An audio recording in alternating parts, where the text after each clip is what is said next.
ಸದಫ್ ತಂದೆ ಮಾನ್ಸಬ್.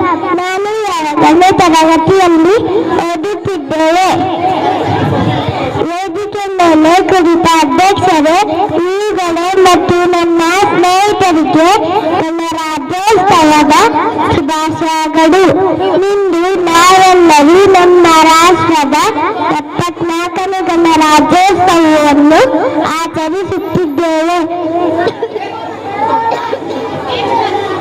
1947ರಲ್ಲಿ ಭಾರತಕ್ಕೆ ಸ್ವಾತಂತ್ರ್ಯ ಬಂದ 2 ವರ್ಷಗಳ ನಂತರ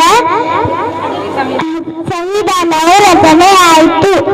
ಅಂದಿನಿಂದ ನಾವು ಗಣರಾಜ್ಯೋತ್ಸವವನ್ನು ಆಚರಿಸಲು ಪ್ರಾರಂಭಿಸಿದ್ದೇವೆ. Doctor B R. ಅಂಬೇಡ್ಕರ್ ಮತ್ತು ರಾಜೇಂದ್ರ ಪ್ರಸಾದ್ ಅವರ ನೇತೃತ್ವದಲ್ಲಿ ಪ್ರಜಾಪ್ರಭುತ್ವದ ಹಾದಿಯಲ್ಲಿ ನಡೆಯುತ್ತಿದ್ದೇವೆ. ಧನ್ಯವಾದಗಳು. ಅಸ್ಸಲಾಮು ಅಲೈಕುಂ ವರಹಮತುಲ್ಲಾಹಿ ವಬರಕಾತುಹು.